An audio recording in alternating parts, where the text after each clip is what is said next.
And then he told me, that's not a cow, that's my wife.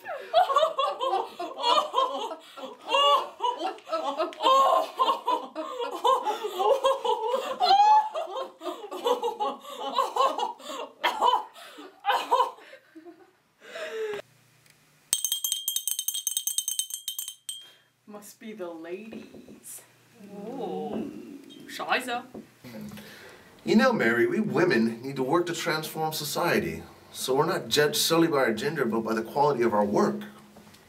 But Virginia, we cannot achieve equality until we are more rationally educated, as are these contemporary men.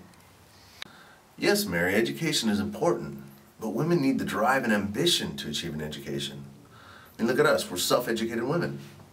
But Virginia, I am sure you are aware that there are many educated women that are proud of their delicacy and sensibility.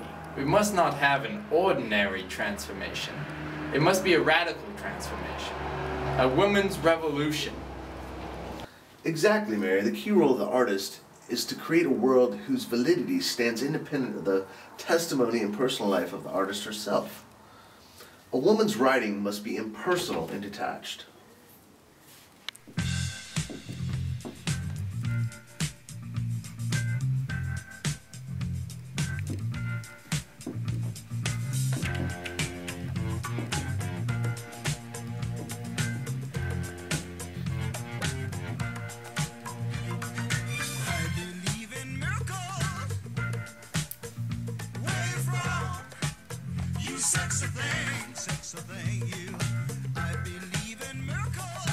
Virginia, it is time to effect a revolution in female manners, to restore our lost dignity.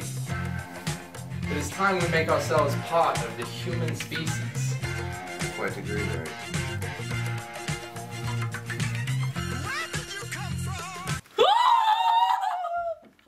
God is dead!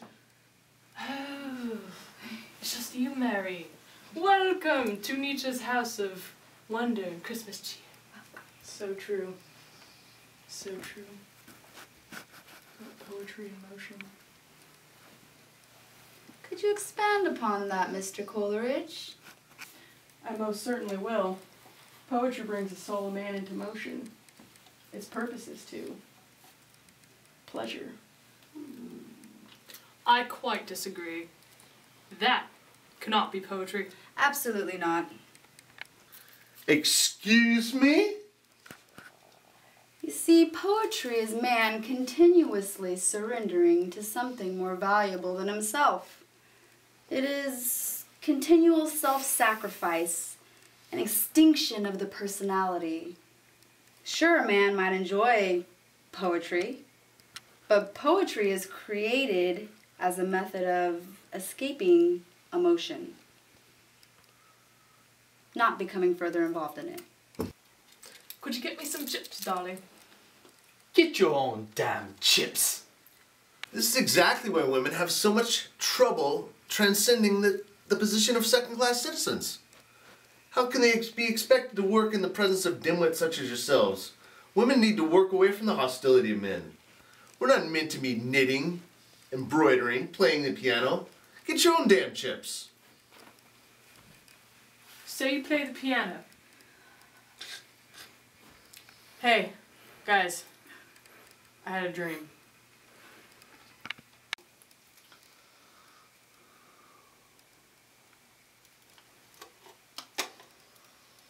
Congratulations. Language is like a wine to the lips. I would love to be that wine, baby. I'm Mary. Oh, would you look at that? Scheiße. Our bodies are just containers to these men. They don't care about our struggles. They have empires to build. And it is the cultivation of mind since childhood that is shaping separate values of sexes still. Yes, Mary. And if one is a man, the woman's side of the brain must have effect. And a woman must have intercourse with the man in her.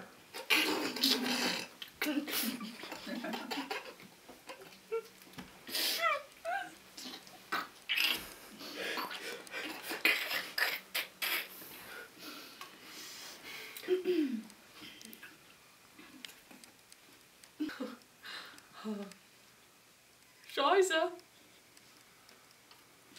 Actually, genius is a feminine. What? Coleridge, you yourself said that a great mind is androgynous. Really?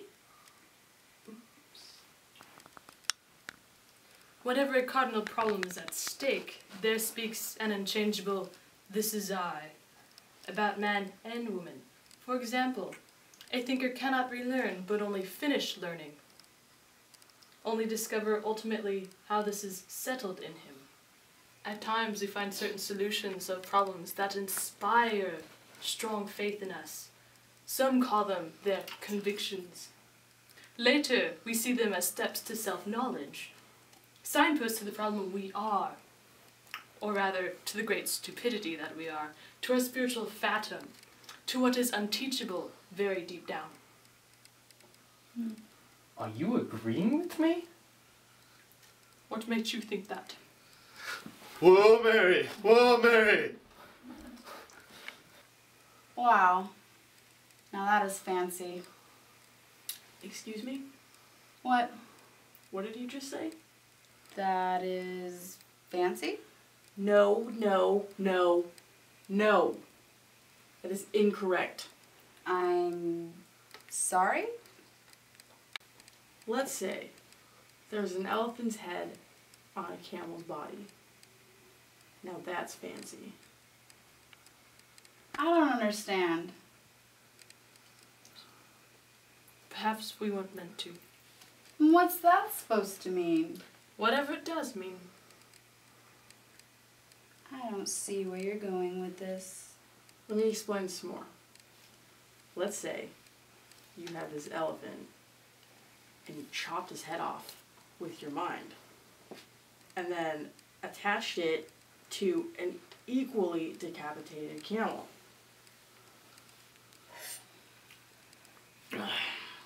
Fancy as a result.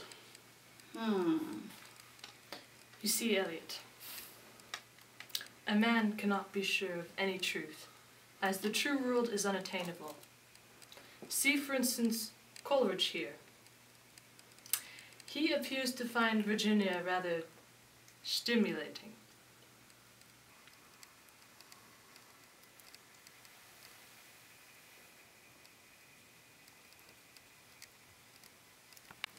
See? And Virginia doesn't seem to be putting out. What are you doing? She is unattainable. Since there is no relationship between Coleridge and Virginia, it is impossible to fully know Virginia. Due to this, a man should not be obligated toward truth, or Virginia, just as a man should not be obligated toward the unknown, or Virginia. But fancy is an inferior activity because elephants and camels already exist. Boring. Fancy operates with the usual perceptual world. The secondary imagination creates a new perceptual world. It is the willful conjunction of ideas that are not normally distinct. Thus, it's awesome. You know, Mary, if we want to write about the truth, we need to write as women write, not as men write. I agree. It is important to acknowledge that truth is the same no matter if you're man or woman. The difference between them is the same. There is no truth! Art and poetry is the compulsion to transform into something perfect, so that it may reflect the relative perfection of man. The poet who can willingly and knowingly lie can alone tell the truth. Coleridge, what do you... Coleridge? He's asleep again. Scheiße. Remember the androgynous vision. Women are awesome. Nothing is beautiful but man. Nothing is ugly but degenerate men.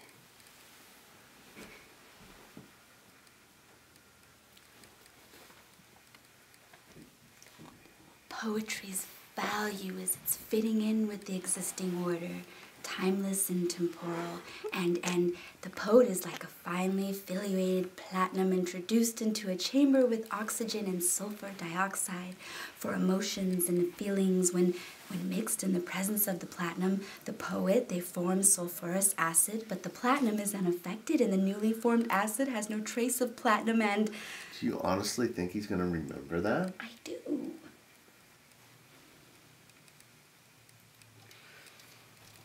To poetry and women's vision of compulsive degenerate platinum. Wait. Here, Here.